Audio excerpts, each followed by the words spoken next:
Bueno, hermanos, vamos a continuar nuestro estudio que hemos iniciado la semana pasada. La importancia de la iglesia local le hemos llamado. Como preliminarmente hemos dicho, la iglesia, el cuerpo de Cristo, tiene un sentido universal. Es decir, a esta misma hora quizás muchos creyentes se están reuniendo. No digo el otro lado del mundo porque deben estar durmiendo, pero la iglesia se reúne a través de toda la esfera, de todo el mundo. Ese es el concepto de iglesia universal. Cuando nuestro Señor Jesucristo regrese, Él no va a venir a buscar la iglesia A, B o C, como nosotros comúnmente nos identificamos. El Señor nos dejó nombres de iglesia. Creemos que los nombres de iglesia lo único que han hecho es dividir la iglesia, es aparcelarla. El Señor habló de su iglesia, que es lo que estamos estudiando. Y todas las iglesias de Él que conforman la iglesia de Cristo, el cuerpo de Cristo, es la iglesia que será arrebatada cuando nuestro Señor Jesucristo regrese. Ese es el sentido general o universal. Pero vamos a enfocar el estudio, como lo decíamos la semana pasada, hacia la importancia de la iglesia local. Nosotros somos parte de una iglesia local. Y la iglesia local está perdiendo importancia en estos días. Y como lo hemos dicho, ¿cuál fue la razón de poder estudiar esto? Bueno, ya estuvimos meses estudiando sobre los tiempos peligrosos y difíciles, ¿no es cierto? Fueron meses que estuvimos abordando 18 términos que cobran vida, vigencia en estos días. Porque si vemos, si pudiéramos hacer una radiografía de la sociedad actual, cumplen con todos esos adjetivos que estuvimos estudiando, ¿se acuerda? Hombres amadores de sí mismos, avaros, blasfemos, aborrecedores de lo bueno, etcétera, etcétera. Son tiempos difíciles, engañosos, peligrosos, y por lo mismo se ha distorsionado lo que significa una iglesia local. Se distorsiona lo que son los dones espirituales, que son las capacidades que Dios ha repartido a cada uno de los creyentes. Al menos el creyente tiene un don, al menos un don. Inmediatamente es creyente y ya tiene capacidad. Se ha distorsionado esa enseñanza de los dones espirituales, también el propósito y la esperanza, la perspectiva de la iglesia local, para llevarla por una idea, como hemos usado este término, una idea megalómana, que es la palabra más precisa, es decir, de cosas grandes, gigantes. Porque el mercado funciona así. La iglesia ha tomado un riel, una vertiente que el mercado le ha impuesto. Se ha vuelto parte del mercado. Por lo tanto, las iglesias locales han ido perdiendo esta perspectiva valiosa que significa ser iglesia local. Y los pastores también han perdido esta perspectiva de manera de llevar la iglesia local a una gran corporación megalómana. ¿Conforme a qué? A los parámetros mundanos, no conforme a la voluntad de Dios. Es decir, la iglesia en estos tiempos, hermanos, está en un periodo de ruina. Cuando digo iglesia en sentido general. Pero no nos debemos asombrar, aunque nos preocupa a veces y abrimos los ojos y decimos, ¿cómo puede ser eso? La Biblia nos advierte. 2000 años atrás, vamos a decirlo así, está predicha esta realidad. Los tiempos finales serán tiempos difíciles de apostasía. Es decir, engaños, sutilezas, filosofías, el culto al hombre. Eso es lo que se va a ir viendo cada día más. Pero si no tratamos estos temas, hermanos, en la perspectiva de crecimiento colectivo, individual, pero también de advertencia de lo que está ocurriendo, nosotros al corto plazo vamos a sucumbir también. Porque nosotros somos seres humanos y siempre relacionamos el éxito con los números, ¿o no es así? Partamos de la base de que para el creyente natural que está recién comenzando este caminar, piensa que las bendiciones siempre son buenas noticias, ¿o no es así, hermano? Creemos que las bendiciones son solamente hacernos reír y hacernos gozar. Nunca está en nosotros la idea de que las bendiciones de Dios también traen consigo lágrimas y dolor. Y es así, la Biblia nos anticipa y nos advierte.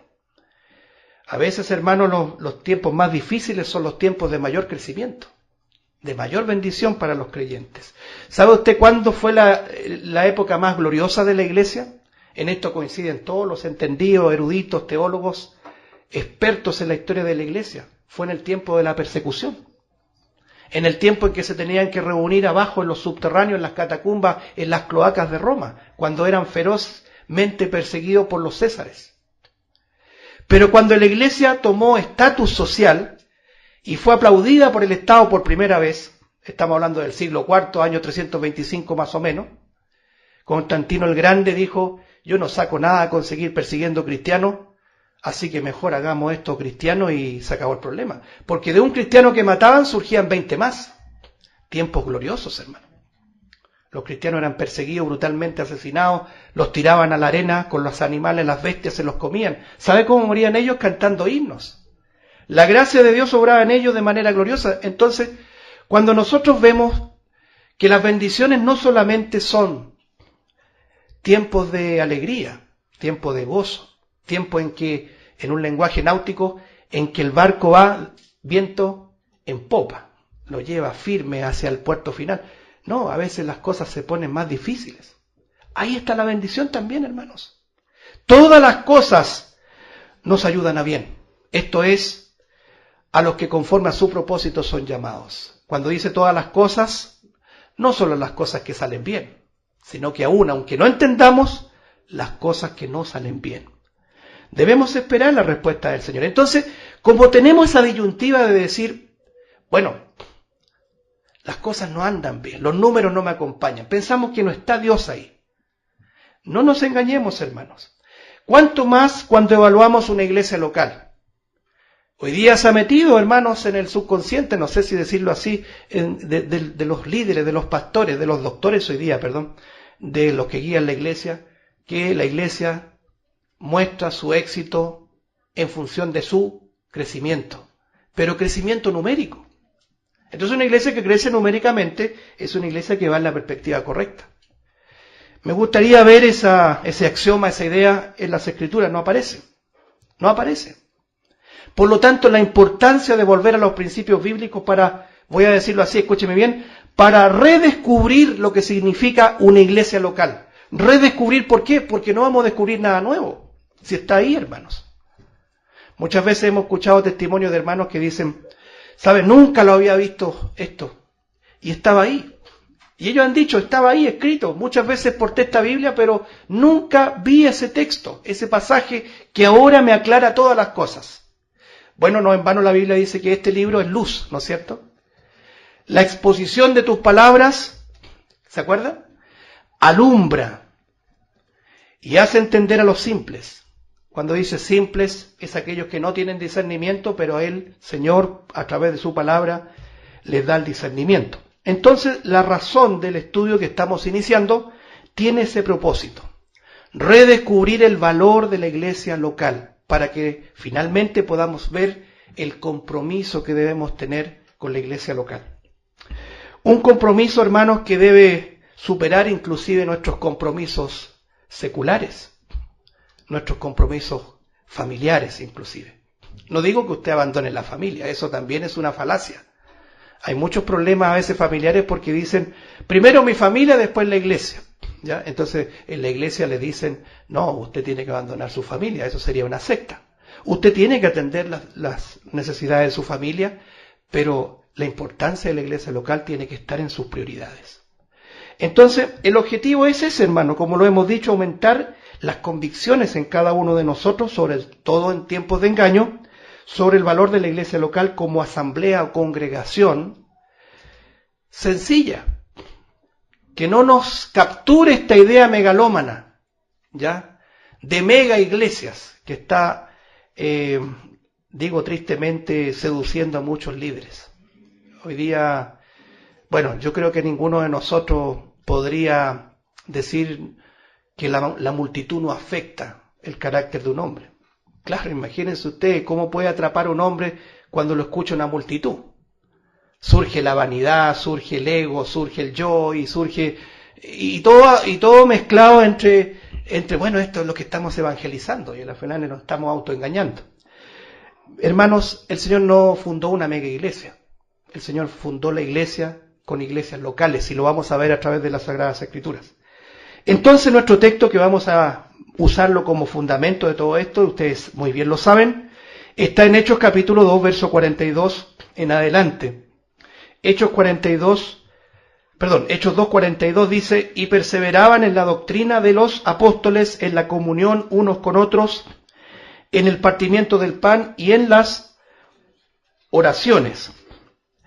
Verso 46, y perseverando unánimes cada día en el templo y partiendo el pan en las casas, comían juntos con alegría y sencillez de corazón. Verso 47, alabando a Dios y teniendo favor con todo el pueblo, y el Señor añadía cada día a la iglesia los que habían de ser salvos. Que el Señor bendiga su palabra. La semana pasada hacíamos un comentario, digamos, contextual de esto. Esto está dicho o esto está relatado en el marco del nacimiento de la iglesia. La iglesia nace el día de Pentecostés. Pentecostés es una festividad, o era una festividad judía, ¿no es cierto? La iglesia nace entre judíos. De todos los lugares llegaron ahí a Jerusalén y el Señor aprovechó en su sabiduría, aprovechó esa oportunidad multitudinaria para cumplir la promesa que Él había hecho. ¿Cuál es? Que iba a enviar el Espíritu Santo. Dicho muy de paso, siempre el Señor actúa de acuerdo a sus promesas, hermano. Lo hizo en el Antiguo Pacto y lo ha hecho también en el Nuevo y también lo hace con nosotros. Los discípulos, los que fueron sus apóstoles, tenían que esperar algo. Tenían que esperar el cumplimiento de una promesa. ¿Cuál era esa promesa? La venida del Espíritu Santo. Muy bien. Ahora para nosotros ya no es esperar el Espíritu Santo, porque el Espíritu Santo ya está con nosotros. Mora en cada creyente es templo del Espíritu Santo. Morada de Dios, es templo de Dios. ¿Qué estamos esperando? ¿Cuál es la promesa que Cristo Jesús nos entregó a nosotros a través de los apóstoles y que debemos esperar pacientemente? La venida del Señor, ¿no es cierto? Su regreso. Esa es la perspectiva que debe tener la iglesia local, el cumplimiento de su promesa. Bueno, los apóstoles estaban esperando el cumplimiento inmediato, que era la venida del Espíritu Santo, y fue así como ocurrió. El Espíritu Santo descendió, tomó control de los hermanos y comenzaron en realidad, a hablar en lenguas, en idiomas, de todos los judíos que estaban dispersos y que llegaron a Jerusalén para celebrar el día de Pentecostés, que era una fiesta judía. Y no cabe duda que eran idiomas, porque ellos decían, habían varias nacionalidades ahí, elamitas, partos, medos, de Mesopotamia, Panfilia, etc. Y decían, ¿cómo estos, siendo galileos, hablan en nuestro propio idioma, nuestra propia lengua? No cabe duda, el Señor los invistió de poder para poder hablar en el propio idioma de los que estaban ahí, para bendición de ellos. Y ahí nace la iglesia a partir del primer discurso de el apóstol Pedro. ¿Ya? Pedro predica, como ustedes lo saben, capítulo 2, y cuando él está hablando de Cristo y solo de Cristo y de su obra, el Espíritu Santo hace la obra y compunge el corazón de los oyentes. Esa debe ser la tónica de la predicación del Evangelio. No podemos nosotros presionar a alguien a que acepte a Cristo. Debemos esperar que el Espíritu Santo haga la obra, porque así es el testimonio apostólico. Pedro predicó, el Espíritu Santo compungió. La palabra compungir significa, como ustedes bien lo saben, traspasar el corazón, porque la palabra de Dios es viva, eficaz, más cortante que espada de doble filo, que penetra, que traspasa el corazón, inclusive llega a los tuétanos. Nuestro anhelo, hermanos, que en esta sala todos hayamos vivido esa realidad de haber sido compungidos de corazón.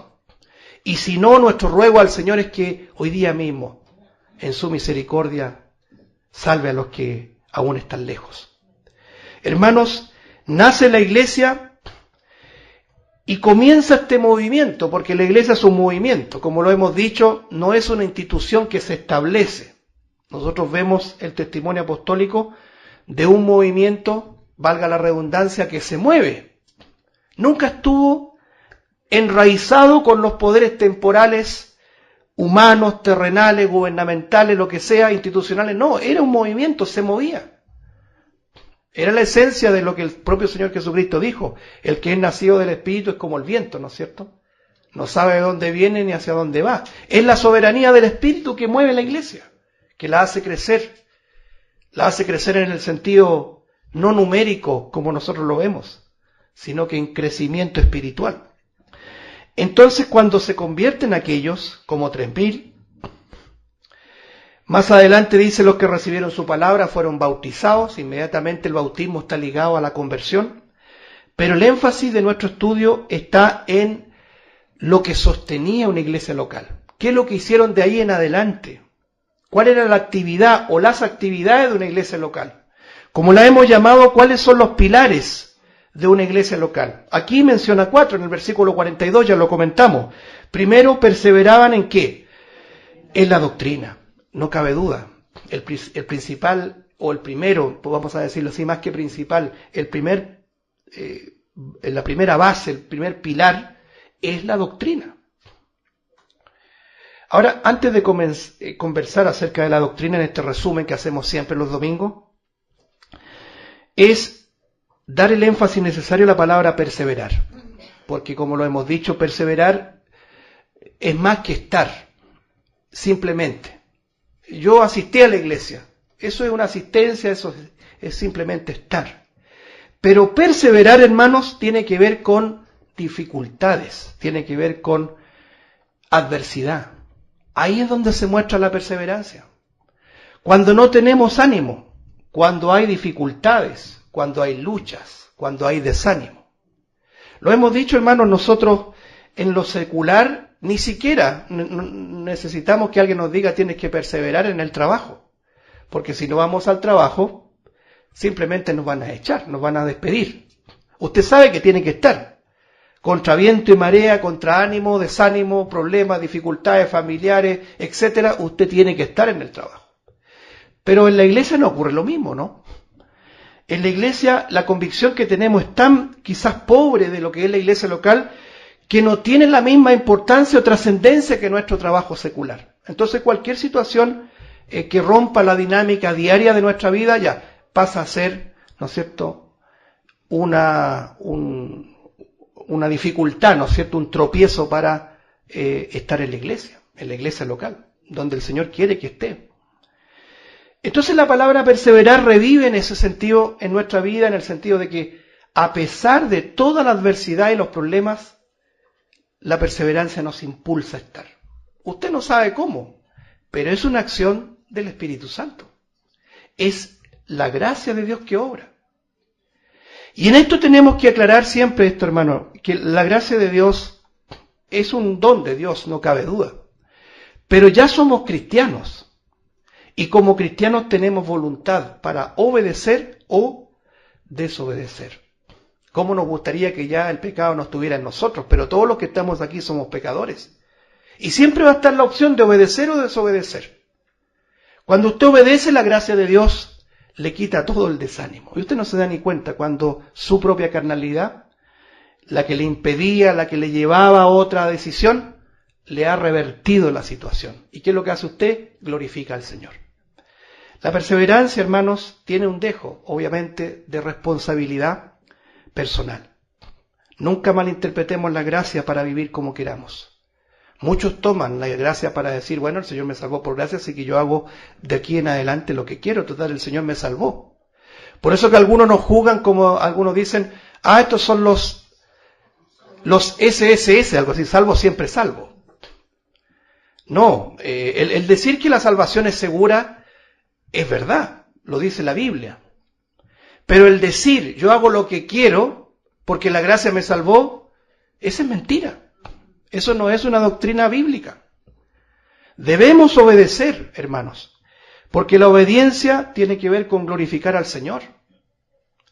Y cuando nosotros vamos obedeciendo, vamos en la perspectiva correcta para poder, ¿no es cierto?, tener como punto de mira el tribunal de Cristo. Acuérdense, hermanos, que los fariseos hacían cosas, pero para ser vistos. Y el Señor decía a ellos, ya tienen su recompensa. ¿Cuál es la recompensa que buscaban ellos? Los aplausos, ¿cierto?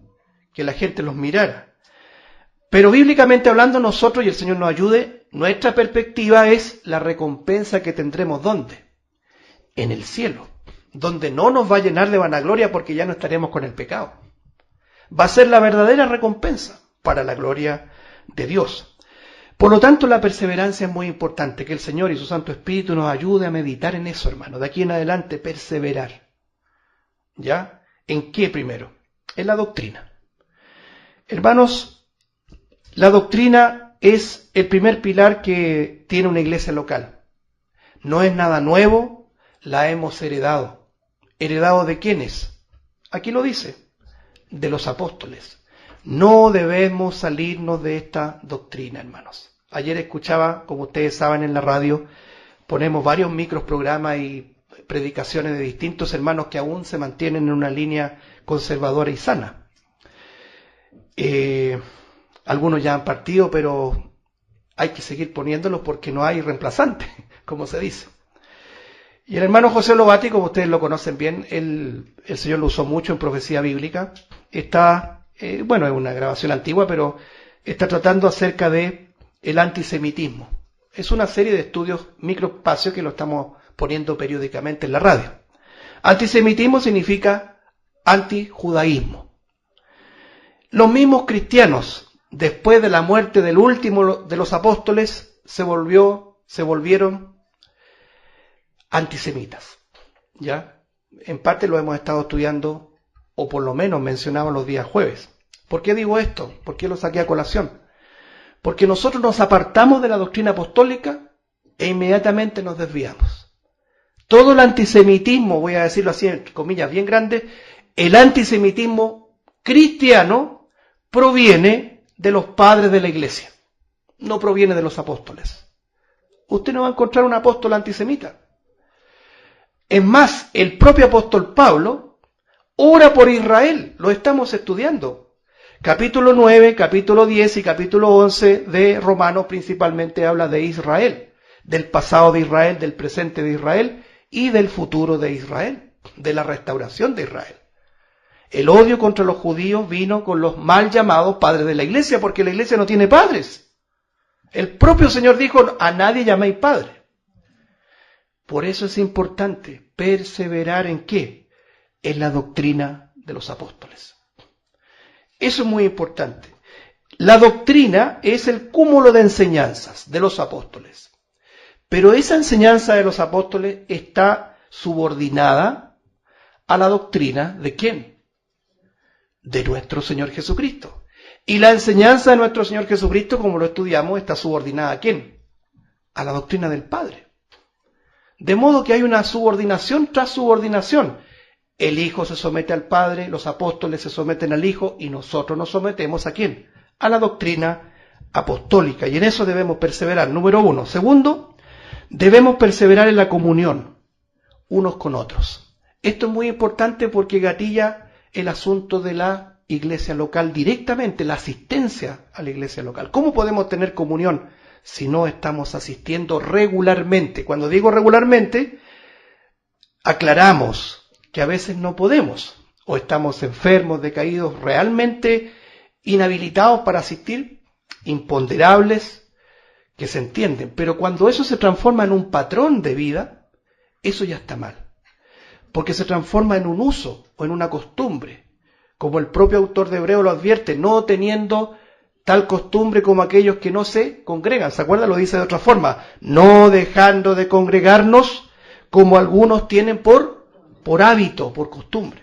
Hermanos, la desobediencia se puede volver un hábito, ¿sabía usted? El pecado se puede volver un hábito. Por eso es necesario no dejar de hablar de estas cosas. Hablar del arrepentimiento, de la confesión, de la miseria que recorre nuestras venas es muy importante porque si no se vuelve un hábito y como nadie nos dice, nadie nos recuerda, ¿cierto? Pasa a ser la rutina diaria. De la misma forma, la inasistencia a las reuniones. Hermanos, yo no sé, quiero que cada uno de nosotros nos preguntemos en esta mañana, ¿por qué estamos aquí? Es una pregunta que es bueno que nos preguntemos a sí mismos y que la respondamos con la ayuda del Señor. ¿Por qué estamos aquí? ¿Porque debemos estar? es un deber porque en realidad la religión me lo impone, así como cuando éramos católicos debíamos ir a la misa para recibir la purgación de nuestros pecados, o realmente quiero estar. ¿Cuál es el verbo que guía tu vida? El verbo deber o querer. Hermanos, nosotros debemos entender que ambos verbos el Espíritu Santo los compatibiliza. Hay un mandamiento a congregarse, pero conjuntamente con el deber, Él sobrepone el querer. Y la iglesia local se transforma en una necesidad para cada uno de nosotros. Ese es el anhelo, que sea una realidad en cada uno de nosotros. Yo no voy a la iglesia porque tengo que ir, qué fastidio ir. No, yo quiero estar, quiero ver a mis hermanos. Ese es el objetivo del estudio, hermano. Que el Señor renueve el compromiso y el querer por la iglesia local. Ahora, cuando habla de comunión, puntualmente está hablando de tener una misma perspectiva, un mismo lenguaje, un mismo sentir. ¿Cómo podemos lograr eso si nosotros somos todos diferentes, cierto?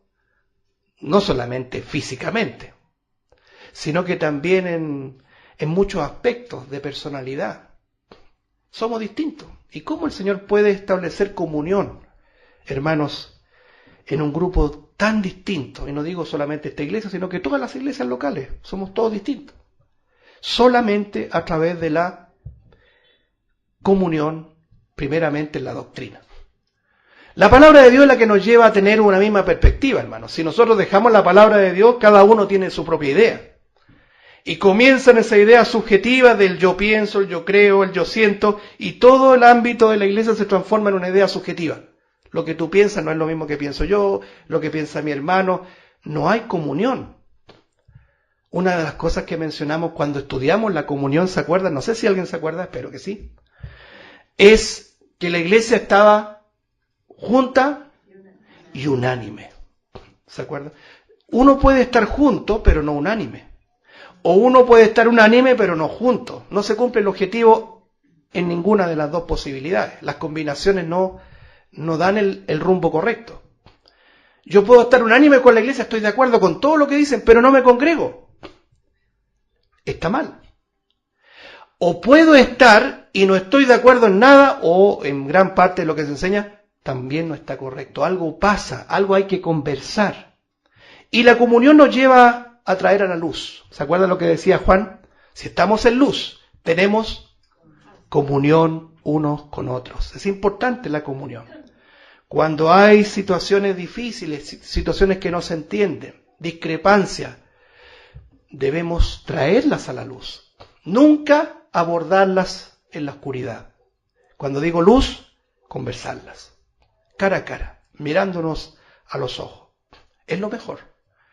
Esa es la comunión, y en eso hay que perseverar. No es fácil. Es mucho más fácil reunir 5.000 personas en una conferencia megalómana, como hoy día se hace. Porque ahí usted reúne 2 o 3 días, pagan, $100 se están cobrando por una nueva conferencia, con una capacidad, ¿no es cierto?, de 5.000 personas o 1.000 personas, ya tiene usted ahí, ¿cuántos millones de dólares? Imagínense. Bueno, es increíble, ¿eh? Pero después la gente se va. Pero en la iglesia local debemos perseverar. Es lo mismo que una familia, hermanos. La familia somos todos distintos. El gran conflicto de los matrimonios es que se juntan 2 personas distintas. Y deben perseverar. La otra vez lo hablábamos, el matrimonio es indisoluble. ¿Y cómo se puede perseverar? Solamente sometiéndonos a la palabra de Dios. No hay otra salida. Entonces, hermanos, la iglesia es la misma relación. Perseverar. Número 3, perseverar en el partimiento del pan, que es la cena del Señor. ¿Ya? También se le llama la comunión, también se le llama, ¿no es cierto?, la cena del Señor, como lo hemos dicho, o la mesa del Señor también se llama.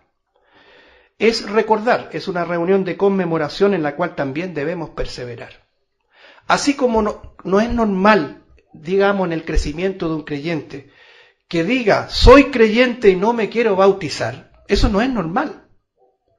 Tarde o temprano el creyente va a pedir, sí, yo soy creyente, el Señor me salvó. Mis pecados han sido perdonados en la cruz de Cristo y Él me mandó a bautizarme, hermano, yo quiero bautizarme. Y uno le pregunta, ¿crees en el Señor de todo corazón? Y si dice, creo en el Señor de todo corazón, bien puedes. Esa es la enseñanza del Nuevo Testamento. De la misma forma no es normal un creyente que no participe de la cena del Señor. Algo pasa ahí. Y si eso no lo traemos a la luz, no va a haber solución. Tiene que haber claridad. ¿Qué es lo que está pasando, hermano, hermana, que no participas en el partimiento del pan? Eso debemos también abordarlo para perseverar en esta reunión que el Señor la instituyó. Esto no es de la iglesia AB, no, es una enseñanza de Cristo.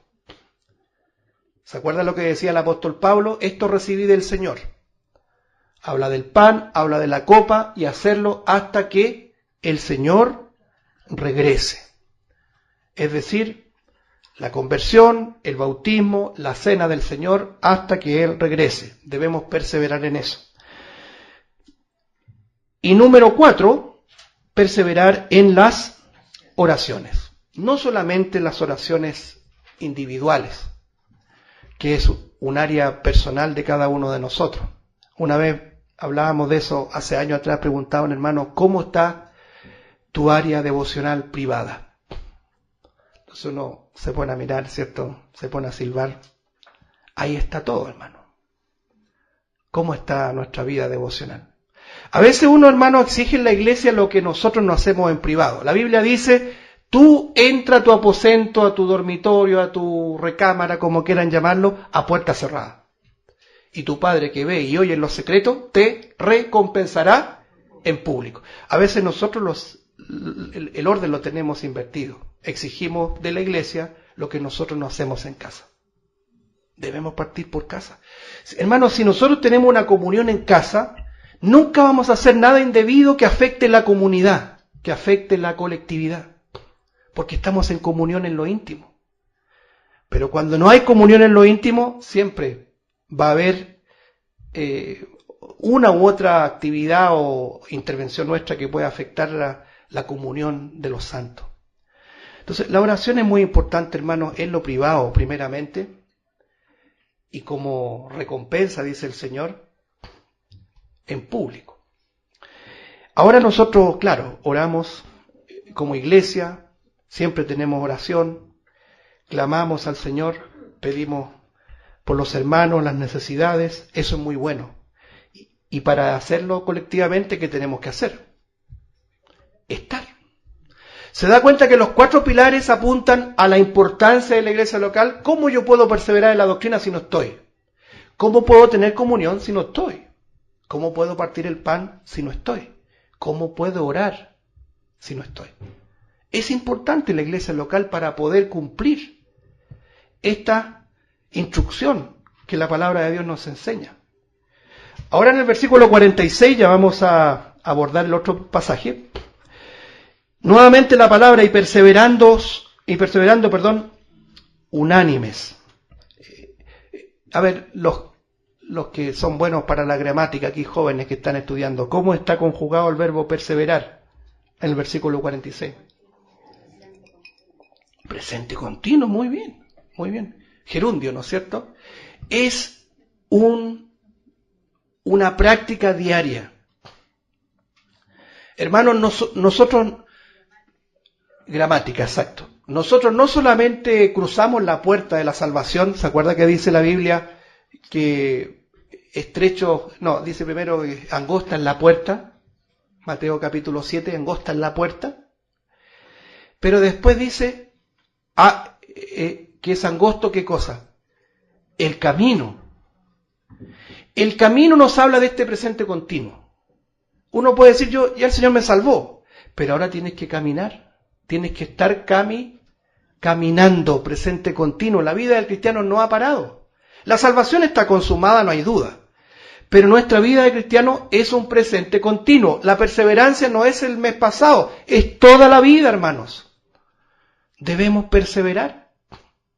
Entonces, ninguno de nosotros puede garantizar que mañana voy a tener el mismo ánimo de hoy día. Ninguno va a poder garantizar que el próximo domingo no voy a tener una dificultad. Pero aparece y brota esta palabra, no, debo perseverar para la gloria de Dios. Porque en todo Dios debe ser glorificado, hermanos. ¿Y qué hacían ellos? Perseverando unánimes en el mismo sentir, la comunión. Cada día en el templo, aquí nos está instruyendo a la iglesia a tener un templo, es el templo de Jerusalén. Acuérdense ustedes que era el punto de encuentro de los creyentes. Acuérdense que los creyentes del primer siglo, en este caso el día de Pentecostés, principalmente fueron judíos. Y el templo era el punto de encuentro. Las diferentes portadas que habían al templo era el punto de encuentro. Por lo tanto, ellos ahí se juntaban. Pero el templo fue destruido, ¿no es cierto?, en el año 70. Desapareció el templo. Aquí nos está instruyendo la idea megalómana de tener basílicas y templos, como la Iglesia Católica introdujo esta idea errónea antibíblica y que la Iglesia Evangélica, trasito corriendo, la recogió. El templo es el templo de Jerusalén. Pero mire cómo dice, partiendo el pan, ¿dónde? En las casas. Ellos se reunían por las casas, ya vamos a profundizar en eso, es increíble la abundancia del testimonio de esto. Ellos se reunían por las casas. ¿Cómo? Comían juntos, con alegría y sencillez de corazón. ¿Cómo podemos, hermanos, guardarnos de esta idea megalómana, exitista de la iglesia actual para volver a los principios sencillos y de alegría de la iglesia primitiva? Ellos no necesitaban nada más, ¿sabe qué? Asientos y las escrituras. Que el Señor nos ayude, hermanos. ¿Sabe por qué? Porque el pecado que mora en nosotros nos distorsiona la verdad. Por eso que yo, hermano, aquí no hay un estudio sistemático de decir, ¿qué vamos a estudiar hoy día? Vamos a ver. No, es el Espíritu Santo que nos está moviendo. El estudio pasado, que estuvimos reunidos varias semanas en esto, fue la verdad. Y nosotros como iglesia, en sentido local y en sentido universal, son edificios de Dios, columna y baluarte ¿de qué? De la verdad. Y Satanás se empecina por atacar la verdad. Por lo tanto, hermanos, una de las áreas que ataca ferozmente la verdad es perder la perspectiva pura, apostólica de una iglesia local. Perder totalmente lo que es la sencillez y la alegría de corazón. Ellos se reunían de manera sencilla y partían el pan, es decir, celebraban la cena del Señor en las casas con alegría y sencillez de corazón. Ese es el objetivo. Ahora, para poder comprender un poquito más esto, la semana pasada yo les comentaba que la iglesia, la palabra iglesia, significa literalmente, no sé si alguien se acuerda, los sacados fuera, ¿no es cierto? La palabra iglesia es una palabra compuesta de dos términos griegos, sacados fuera, traídos afuera. Y uno dice, ¿fuera de qué? Descartamos la idea de que la iglesia sea una idea monástica. Monástica es decir, que nos vamos a los monasterios, a los conventos, lejos de el mundanal ruido, qué sé yo, vámonos a las montañas. No, eso es una idea católico-romana también. Es una idea mística que no está en las Escrituras. Cuando habla de que somos sacados fuera, somos sacados del sistema. Acuérdense mucho, hermano, de esto. El Romano lo dice, el apóstol Pablo. No os conforméis a este siglo. No toméis la forma del mundo. Y una de las cosas que se metió en la iglesia, y como ustedes bien lo saben, a veces lo recordamos, una de las cosas que se metió del mundo en la iglesia, en el siglo IV, fue el sistema piramidal, ¿cierto? Donde está el clero por arriba y los laicos por abajo. Es decir, el clero son los doctos, los doctores. Note usted la vigencia que toma todo esto, es el sistema nicolaíta. Y abajo los laicos, que significa, es una palabra elegante como un eufemismo, pero significan los ignorantes. Nosotros somos los doctos y ustedes son los ignorantes. Pero esa no es la iglesia sencilla que dejó Cristo. Uno es vuestro maestro, uno es vuestro rabí, el Cristo. Y todos vosotros sois hermanos. Hermanos, no hay título más grande que el de hermano. ¿Qué hace falta, hermanos, reivindicar estos principios entre nosotros y cultivarlos en otros hermanos? Hermanos que hace poco decían esto mismo, ahora ya están impulsados por este anzuelo terrible, pernicioso, de querer ser doctor. Terrible, hermanos. Nos pierde la perspectiva de la iglesia local. Entonces, sacado del sistema, no tomar la forma del mundo. O sea, una persona que ingresa a la universidad no se conforma con el título universitario, sino que quiere hacer posgrados, doctorados, MBA. ¿Para qué? Para ser más que los demás. No quiero ser de los mismos, quiero tener algo más que los demás. Esa es la forma del mundo, la insatisfacción del mundo. Por eso, jóvenes, aquí yo veo jóvenes, siempre, hermanos, le hago ese llamado a mis propios hijos. Que no te capture el sistema. Que el Señor haga su obra en los corazones de nuestros hijos. No os conforméis a este mundo, no os conforméis a este siglo. Entonces, la iglesia es extraída del sistema, sacados fuera, preservados para Él. Es un pueblo santo. La palabra santo no significa impecable. Quisiéramos ser impecables ahora, pero ya lo seremos, hermanos, ¿sí o no? Amén. Seremos impecables un día cuando Cristo vuelva y creemos que va a ser muy pronto. Pero todavía no. Pero santo significa apartados. Esa es la palabra que ha sido distorsionada en la religión. La Iglesia Católica, la madre de todas las abominaciones, ha enseñado que los santos son personas que tenían méritos especiales dignas de elevarla ¿a dónde? A los altares. ¿Cuántos santos tenemos? Muchos santos. Hasta Chile tiene santos, ¿cierto? Pero esa es una idea religiosa. La palabra santo significa apartado. Este grupo de pecadores, hasta el último que conforme a la iglesia, será apartado hasta el día de Jesucristo, hasta el día de su regreso. Entendiendo ya el concepto iglesia, mencionamos la semana pasada, y vamos a reforzar eso, cómo el Señor menciona esta palabra ahí con los que iban a ser sus apóstoles. Vamos por favor a Mateo 16. Ya lo habíamos mencionado, pero para seguir nuestro avance. Como le había dicho, hermanos, el Señor aprovecha una oportunidad, porque el Señor es sabio, quizás paradójica, una ciudad altamente pagana, politeísta, como fue Cesarea de Filipo, o Cesarea, como guste. Y Él utiliza ese lugar, ese escenario que nosotros humanamente podríamos dicho es el peor escenario que podría haber escogido el Señor, pero eso lo decimos humanamente. Él aprovechó en esa idea ambigua, politeísta, de muchas ideas filosóficas, religiosas, mejor dicho, de Cesarea de Filipo, para preguntar algo que a lo mejor para nosotros es muy simple. ¿Quién dicen los hombres que es el Hijo del Hombre? Y algunos respondieron una cosa, Elías, Juan el Bautista, Jeremías u otro profeta. Note que aparecieron varias verdades. Si nosotros traemos eso hoy día, en este tiempo, estamos viendo exactamente lo mismo. Algunos dicen un gran profeta, algunos dicen un Dios más pequeño, como dicen los testigos de Jehová.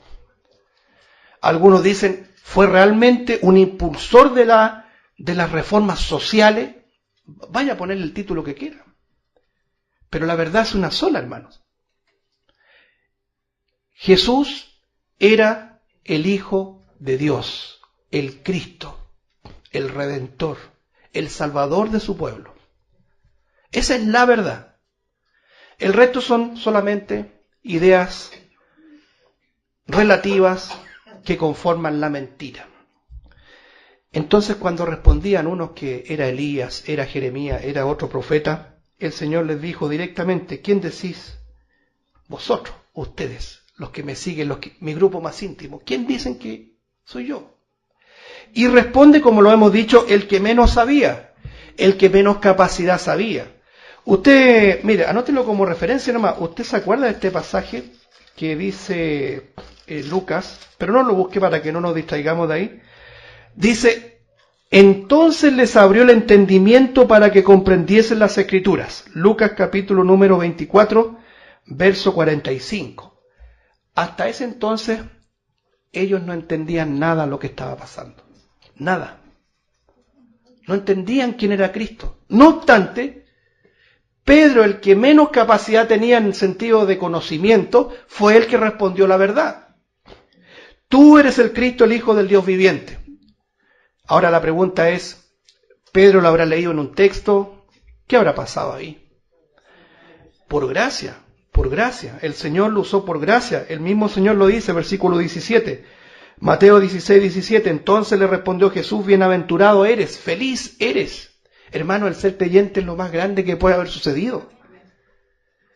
Mire, como decía el ciego, no sé si es pecador o no, lo único que sé que era ciego y ahora veo.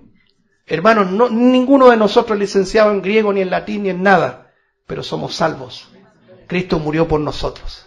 Somos bienaventurados. Entonces dice, bienaventurado eres Simón, hijo de Jonás, porque no te lo reveló carne ni sangre. Es decir, no es tu intelecto, Pedro, no es tu capacidad. Cuando la Biblia habla de carne y sangre, habla del ser humano. Por eso que Pablo dice a los Efesios, no es lucha contra sangre ni carne, sino que contra los que están sobre las personas. A veces usted se enfrasca en la discusión con una persona, pero no alcanza a discernir que detrás de esa persona hay un espíritu que lo mueve. Son las potestades satánicas, hermano, las huestes espirituales de maldad. De la misma forma, el comprender las Escrituras no es una obra de carne y sangre, no es una obra intelectual, es una revelación por gracia que el Espíritu Santo hace en cada creyente. El que podamos ahora comprender muchas cosas, no digo todas, pero muchas cosas, es para la gloria de Dios, porque no es un asunto de carne y sangre, no es de tu capacidad, ni de la mía, ni de nadie, es de Dios que está en el cielo, es de su Santo Espíritu que mora en ti. Entonces le dice, tú eres, bienaventurado eres Simón, hijo de Jonás, porque no te lo reveló carne ni sangre, sino mi Padre que está en los cielos. Aquí habla de la fragilidad de Simón, de lo inconsistente que era Simón. Porque Dios deposita su poder ¿en qué? En vasos de barro, ¿no es cierto? Frágiles, sin mayor atractivo ni potencial. Solamente el Señor se glorifica en lo que no es. Así lo dice, ¿no es cierto? El apóstol Pablo también. Entonces, quien responde la verdad fue el que menos tenía capacidad. Porque Dios en su gracia gratifica no al que más sabe, sino al que menos sabe. Como lo hemos dicho, hermanos, un eximio abogado que el Señor lo convierte no necesariamente va a ser un eximio predicador. O un carpintero, como el propio Señor Jesucristo, puede llegar a ser un gran y elocuente predicador investido con el poder de Dios. Mi pregunta es, en estos días de tantos doctores, hermanos, ¿estamos dispuestos a aprender de un carpintero, de un zapatero, de un jornalero, de una persona que no tiene ninguna estatura académica? ¿Estamos dispuestos? ¿Creemos que el poder de Dios nos puede investir de poder? Tanto así como lo hizo con Pedro, el pescador. Me pregunto yo. Hermanos, la ruina de la iglesia no tiene que ver con los portentos que se están mostrando, las capacidades intelectuales, de infraestructura, económicas que tiene. La ruina de la iglesia es esto. No es capaz de valorar el poder de Dios en un hombre o en una mujer también. Pedro el pescador, Simón, hijo de Jonás, dijo la verdad por revelación divina. Ahora, el versículo 18 apunta a lo que queremos ahora descubrir en el sentido general o universal. Y yo también te digo que tú eres Pedro. Ya no le dice Simón, hijo de Jonás, sino que tú eres Pedro. ¿Qué significa Pedro? Piedra, ¿cierto? Piedrecita en el contexto. Y sobre esta roca edificaré mi iglesia y las puertas del Hades no prevalecerán contra ella. Mire, como estamos estudiando la importancia de la iglesia local, no podemos nosotros dejar de lado primero lo que significa la iglesia universal de Dios, en sentido universal. Él funda su iglesia en la roca. Pero vamos al texto. Este es el texto quizás más prostituido, lo vamos a decir así, por la Iglesia Católica. Ustedes saben que la Iglesia Católica dice que el primer papa fue Pedro. Bueno, ¿qué podemos decir ante eso, hermano? El papado no es bíblico, no tiene ningún sustento en las Escrituras. El papado es una posición, es una investidura anticristiana. Primero porque papá en latín significa padre o papa, aunque algunos quieran enseñar otra cosa. Y el Señor dijo: a nadie llaméis papá o papa. Lo dice el Señor Jesucristo, lo dice literalmente, y después en el otro contexto lo vamos a leer. En segundo lugar, Pedro nunca fue a Roma. Pedro nunca fue el sumo pontífice. Nunca fue el vicario de Cristo. Nunca fue infalible. El mismo Pablo reprendió a Pedro, ¿se acuerdan? Pedro, cuando llega a la casa de Cornelio, y Cornelio en una actitud propia del ser humano se inclina a rendirle pleitesía, adoración en definitiva, porque eso es un acto de adoración, inclinarse ante es adoración. Y resulta que Pedro, como siervo de Dios, le dice: hombre, levántate, yo soy hombre como tú. Y como última razón, entre muchas otras, Pedro, cuando habla de los de los pastores, en el capítulo 5 de su primera epístola, dice: yo pastor también con ellos, entre la grey, no sobre la grey. Es claro, el lenguaje apostólico es claro, el pastor está entre las ovejas, no sobre las ovejas. Por lo tanto, si usted trae este versículo y lo aplica al catolicismo romano, el catolicismo se desmorona como un verdadero castillo de naipes. La verdad lo destruye. Y bueno, el capítulo 18 de Apocalipsis dice claramente que esta institución va a ser destruida por el propio Señor. No van a ser los hombres que destruyan esta institución, sino que el propio Señor, antes de unirse a su esposa, destruye al sistema que la Biblia lo llama la gran ramera, ¿cierto? Que se ha hecho pasar por la esposa, que se ha hecho pasar por la doncella y que no lo es. El Señor la va a destruir. Pero hermanos, si nosotros recordemos que todo el que añade a la Biblia o el que quita será objeto de las plagas y del juicio de Dios. Lo dice ahí Apocalipsis 22. Este texto usted lo ve y es claro como el agua.